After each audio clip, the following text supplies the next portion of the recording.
Do you experience bloating? I know I did for many, many years. It was very, very uncomfortable. It seemed like almost everything I ate, I felt like I was pregnant, and it was very difficult to sleep. It was difficult to constantly suck in my stomach to try to avoid anyone knowing that I was actually bloated. So this is what you need to know about bloating. There are many different causes of bloating, okay? There's not just one cause. So I'm going to go through all the causes, but there's a real simple thing you can do to identify where it's coming from, okay? Number one, take a look at when you started getting bloating, okay? Was it yesterday? Was it today? What time did you start getting bloating? And then what did you eat right before? Was it the obvious junk food or processed food? Was it sugar alcohols? Let's say you started the ketogenic diet and you had some, I don't know, xylitol or erythritol or mannitol or whatever, and then that created the bloating because that was new, okay? Or you saw in one of my videos that I recommended consuming 7 to 10 cups of salad, and now you're bloating, okay? Or was it that cruciferous vegetable that you normally don't consume, and then you start getting bloated? Or maybe it was dairy, okay? That's a common cause of bloating. Or you bought a keto snack or a keto bar that had corn fiber, for example, which was a new ingredient that you added to your diet, and now you're pregnant. Well, guess what? All you need to do is just avoid that thing, and you're not going to bloat anymore. Or like in practice, I had this one lady who came in and she says, I'm bloating like I'm pregnant. And then she came in the following day and guess what? She was pregnant. So your bloating could be that you're pregnant. But very simply, just find out when you're bloating. What did you introduce that was new? And just avoid that thing. But let's say you have bloating. Is there anything you could do to get rid of the bloating? Yes, there is. So if this is the right side of underneath the rib cage, and this is your left side, right through like this, you simply could massage the two key parts of your digestive system that are many times responsible for bloating. One is the gallbladder on the right side, or it could be the pancreas, which I'm going to talk about. So what you're going to do is you just kind of start massaging right underneath the rib cage, okay? And I like to just press about 1 inch off the midline to the right and about 1 inch down from your rib cage, maybe 2 inches down, and press right into that area and just kind of massage to the left and the right and just kind of hold this point for about 1 to 2 minutes. Just don't use a sharp object when you're pressing in here. You can use a massage tool or the end of some dull piece of wood, but don't use a sharp object, okay? And then you just kind of work on the left side and you start massaging these two areas, and you're gonna help kind of decongest these organs and get rid of a lot of bloating. And it'll either push gas through or fluid. Now, one side note I wanna mention, one of my patients noticed that their constant bloating went away when they went down to Florida and laid on the beach, okay? And that was because this person was going through a massive stress, and every time they experienced sun and a reduction of cortisol stress, their stomach reduced to the point where it was flat. And that is because cortisol or stress creates inflammation and swelling in the midsection. Okay, so that's just a side note. If you notice that you go through a stress event and you notice your stomach is distended, especially as the day goes on. But let's go through each organ and talk about the potential cause of your bloating. Let's start with the stomach here. If the stomach does not have enough acid, or the pH of the stomach is too alkaline, okay, because you're taking antacids or whatever, you can experience either acid reflux, okay, or GERD, or heartburn, or indigestion. Indigestion is a real good clue that you don't have enough acid in your stomach, or bloating, okay? So if you have bloating and you have indigestion or acid reflux, then it's more likely that it's coming from the stomach. The thing about the stomach is it's one of the first places to help you start to digest, okay? And if you don't have enough acid, like a lot of people, from that point on, the food stuff will kind of go through this whole chain of events. And if it's undigested here, it's going to be undigested here, and these organs are going to have to work harder. So it's very important to have enough acid in your stomach to start the process of breaking down the protein, especially with the right amount of acid, okay? So if you need acid, what you can do is take something called betaine hydrochloride. It comes in a supplement, and you would take maybe 5 or 6 of these with a meal, and that's going to greatly help the stomach regain its acid. The other thing you could take is apple cider vinegar, either on an empty stomach or with food.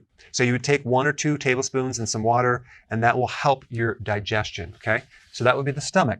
The next thing I'm going to talk about is the gallbladder. The purpose of the gallbladder is to concentrate bile, which is like a detergent that helps you break down fat, by a factor of 5x. So it helps to concentrate the bile, so when you eat, it's released into the small intestine and it mixes with the pancreatic enzymes to help you break down certain things, okay? Now, if the gallbladder does not have enough bile, maybe you don't have a gallbladder, or maybe it's just sluggish, you'll get burping, belching, or bloating, or you'll feel nauseated. And there's a lot of symptoms, but you can feel bloating if you don't have enough bile salts, okay? So if you bloat and you have this belching and burping, and maybe you have a full sensation underneath the right rib cage, or you have pain that's going into the right shoulder, right through here, it could be up back through here, it could be up here, or in your neck, then suspect gallbladder, and then you need some purified bile salts or gallbladder formula to help assist this gallbladder. So that would be some clues that it could be that you need help right through in here. The other thing you can do, and you can use this also to help figure out if it is the gallbladder, is just press underneath the right rib cage. You start massaging underneath the right rib cage, and if your discomfort on the right side goes away or you feel less bloating, chances are it could be that you just need a little help with more bile salts. All right, now we have the pancreas, right? Pancreas is more on the left side, but it does cross over a little bit to the center, maybe to the right side. But if your pancreas needs help, let's say you don't have enough enzymes, okay? Because of various reasons, maybe you're diabetic or you've eaten a lot of carbs in the past and you're getting a loss of function in the pancreas. The pancreas just makes enzymes. You could get diarrhea. You can get floating stool, kind of like a greasy stool that floats.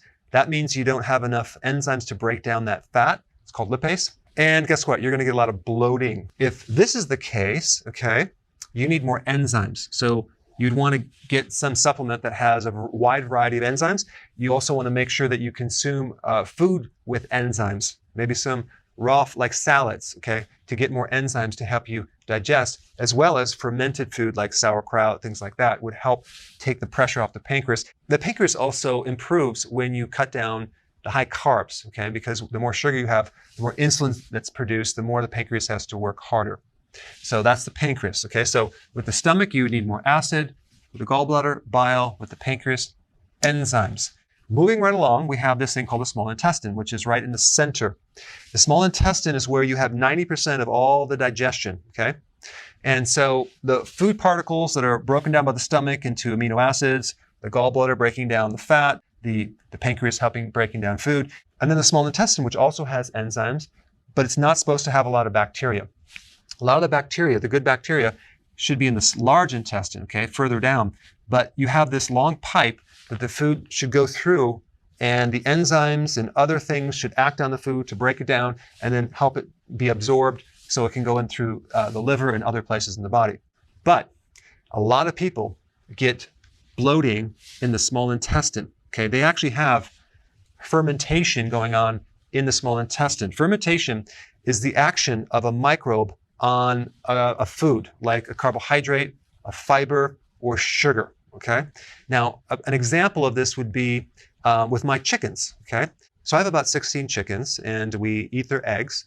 And what I do is I ferment the food, okay? When you ferment the food, you actually soak it in water for 3 days, and the bacteria that's normally in the grains, and which, by the way, they're organic grains, is going to act on the carbohydrate, break them down, and make it much easier for the chicken to digest that food.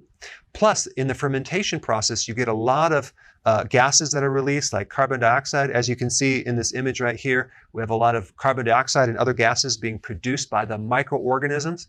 It looks like it's boiling, but it's just releasing gas. But guess what? When you have this excess fermentation going on in your small intestine, that gas is going to produce a lot of distension and bloating. So you could have either fluid retention, okay, going on in the small intestine, or gas. Because if you're not able to digest certain foods in the small intestine, you're going to retain fluid. And that's one version of bloating, but it can also be a combination of gas as well. So this condition in the small intestine is called SIBO, small intestinal bacterial overgrowth, okay? This is a situation where you have bacteria that normally should be in the large intestine, but it's in the small intestine. It's in the wrong place. And the food coming down is being fermented in the wrong place. And you're going to get a lot of gas and fluid retention. And how do we know you have SIBO? Well, if you consume probiotics, guess what? You're going to feel worse. You're going to get more bloating. Or if you consume more salad or fiber, it's going to be worse. You're going to get more bloating. Why? Because you have these bacteria that are ready to ferment it and at this level, and you're going to feel worse if you consume that. So that's one indication to know that potentially you have SIBO. You can go get a test. So what do you do if you have SIBO? Well, you want to avoid probiotics and you want to avoid fiber. So you probably want to do carnivore for a while, which means you're not going to be consuming any plant fiber, okay, any vegetables for a while, maybe 1 or 2 months to reset your system. The other thing you should take is oregano and garlic to act as a natural antibiotic. You can also do clove and thyme and even sage, things like that, and that will act as a natural antibiotic, but these two work really good. Another really important thing to do would be fasting, intermittent fasting. Fast as long as you can. That will help to reset and clean this out, okay? So that's the small intestine. All right, now we're at the large intestine. You can also have excessive amounts of fermentation going on, giving you bloating and gas. If you have this situation, it could be you just have an imbalance in microbes and you have the wrong amount of certain microbes versus the other, in which case a wide range of vegetables might be helpful, more fiber. A lot of people that I know that have problems down here rarely have any vegetables. In fact, the average person consumes, I think, 1.5 cups of vegetables every single day. It's just not enough. So the microbes live on the fiber, but if you're not feeding them on a regular basis, they might not grow to the amount that you want or to the diversity that you need. So a probiotic and fiber would be beneficial for this situation. So if you feel better when you take a probiotic or fiber, or a combination like sauerkraut has good bacteria and fiber, if you feel better when you take that, chances are your problem is in the large intestine. If you feel worse when you consume sauerkraut, chances are you might have a problem in the small intestine. Okay, so that's just a way to differentiate those two. But anyway, I wanted to go through the whole system to help you understand the different parts of this digestive system and the potential cause of your bloating so you can fully eliminate it. Now, the other thing I want to mention, if you're not on healthy keto and you're not doing intermittent fasting, I would first go for that. Implement that before you even get into any of these things, because you just might need to have the correct eating plan and the correct time of eating to correct the whole thing. So if you want that information, I put a very simple playlist. You can learn this very quickly right here. Check it out.